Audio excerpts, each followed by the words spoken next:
보긴 하긴 하는데 왜 귀가 이렇게 정면에서 보면은 귀가 안 보이는 사람 있잖아요. 이렇게 얼굴에 딱 붙어가지고.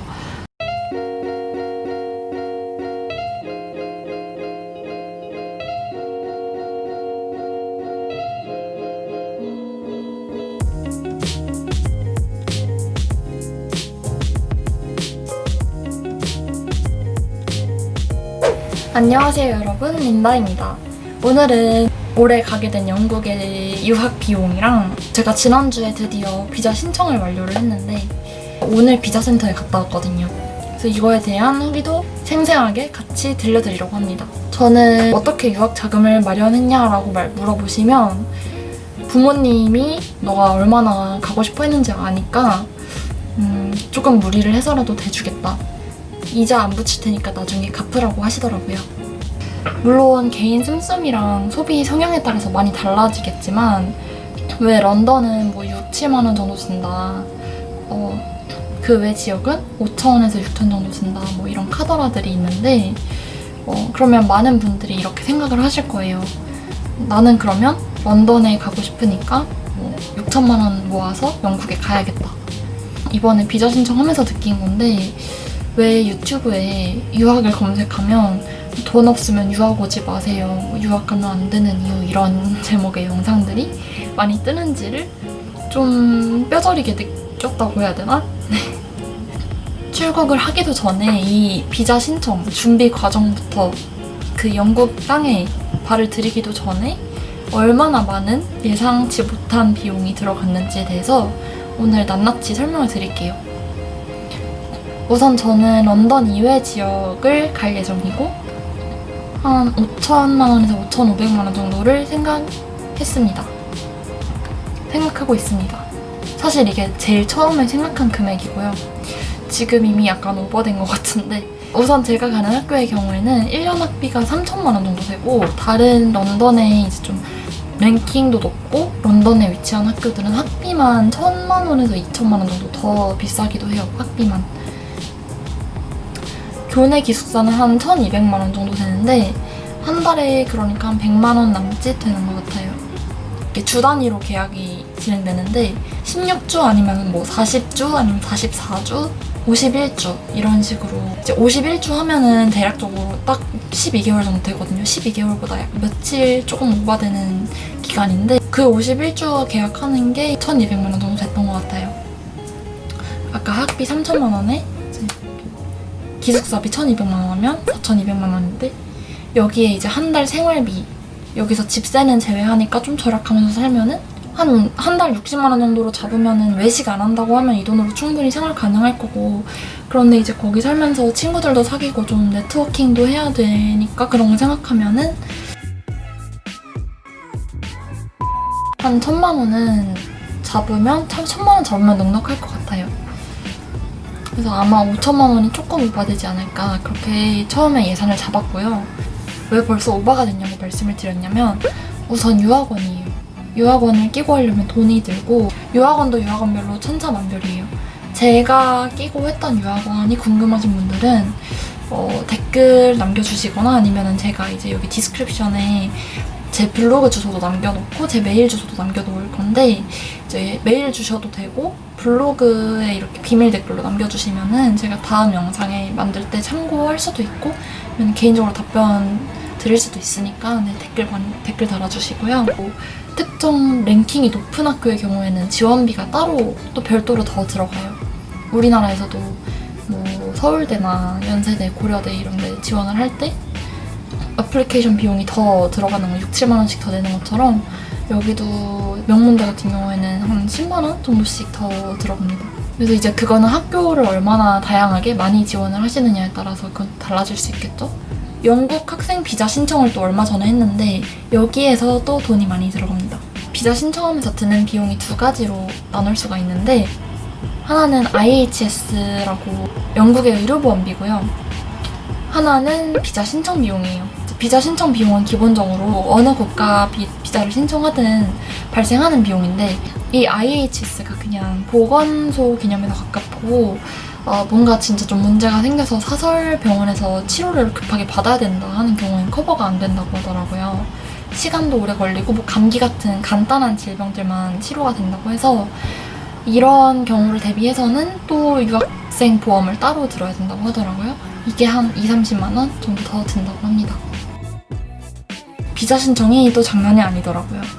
제 경우에는 혼자 하면은 할 수는 있을 것 같은데 작년에 회사를 한참 다니고 있을 때 지원을 했고 그냥 어딘가 모를 때마다 물어볼 수 있는 그런 곳이 있는 거는 차이가 크니까 이제 마음이라도 편하자 해서 유학원을 끼고 하게 되었습니다.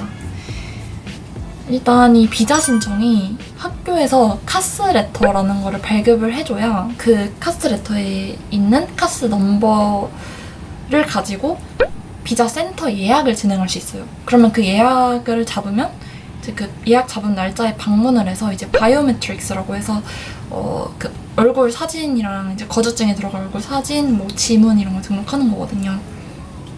그때부터 또 여권을 그때 제출을 하면 여권 수령까지 한 3-4주가 걸리니까 최대한 예약일을 빨리 잡는 게 이제 중요하겠죠?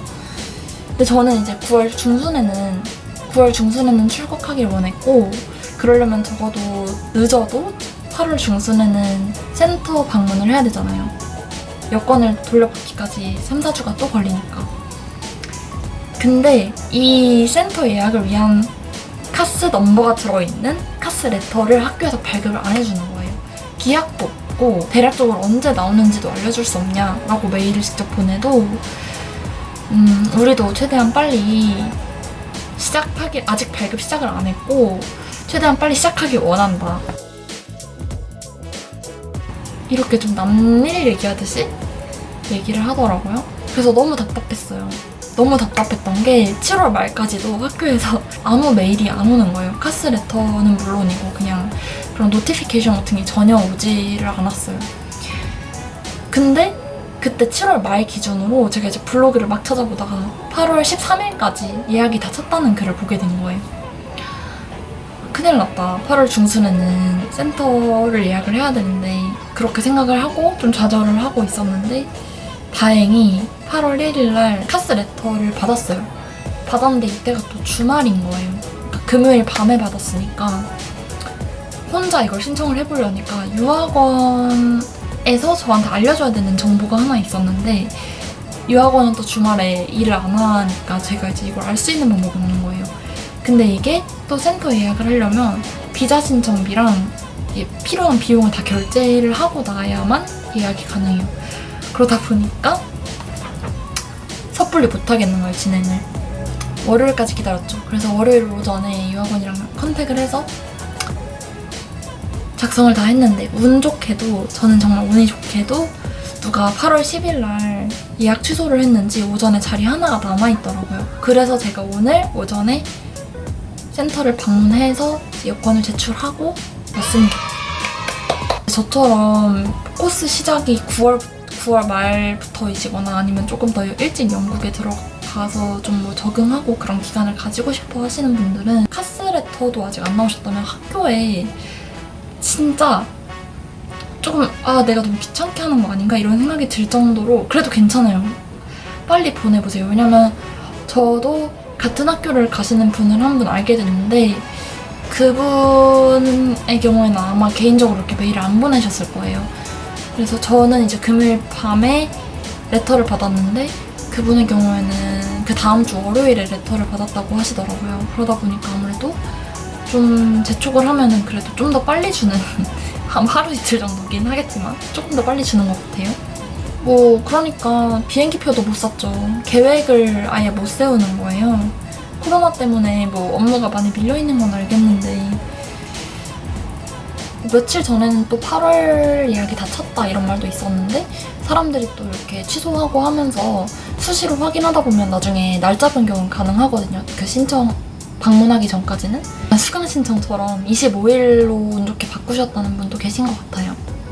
광클 잘하시는 분들은 아직 가능성이 있다고 봅니다. 오늘 영국 비자 센터에 다녀왔잖아요. 그 거주증에 들어갈 사진을 하나 찍어야 되거든요.